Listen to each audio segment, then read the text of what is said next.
I'm a gay lion, roared George with glee. I'm tired of pretending not to be me. I'm wonderful, marvelous, feel splendidly, and I want to be true to me, you see? He told the chimps and tigers, the warthogs and the zebras. They raised a brow as he gave a bow after explaining what gay was. Gay is a way that is natural to be. A way you are born, it is natural to me. Freedom to love whomever you please, no need to bully, fight, or tease. George felt wonderful to let it out. It filled his chest, he wanted to shout. But still he had that nagging doubt. What would Dad say when he came out? Dad, George said, with strength in his heart, I want to tell you something.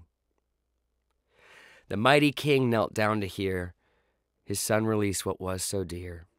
Then standing tall with a furrowed brow, said, Who will lead the pride now?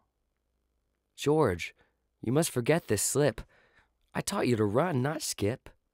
Get back in line and take your place. When I die, you'll take my space. But George knew well he wouldn't stay. If he couldn't be embraced as gay, he'd follow on his path of choice, find others who'd found their voice. He stumbled to his room elated, packed his trunk, all fears abated, prepared to leave his family home. He felt so free, inspired to roam. Renewed, he explored the African plain, looked earnest with his growing mane, determined to find life fulfilling, not a servant to his father's willing. As George wandered and traveled afar, his father pondered the loss of his star. He couldn't believe what he had done. His heart truly ached for his only son. He knew his actions hadn't been right. Taken off guard, took it all as a slight. His only son, future king of the clan, wouldn't conform to the family plan. But now he was ready to make amends, to listen to his wife and friends. He longed to see his only son, but where could George have gone? George had roamed and found his way, joyfully, happily, good and gay, found the right people with open hearts, found a new family and a new start.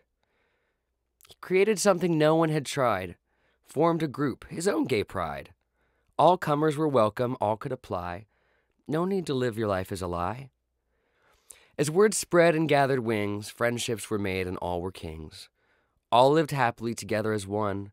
Then the old king arrived in search of his son.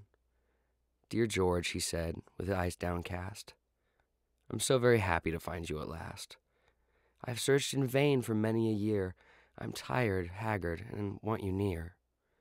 With that he knelt before his heir, explained his behavior in awful despair.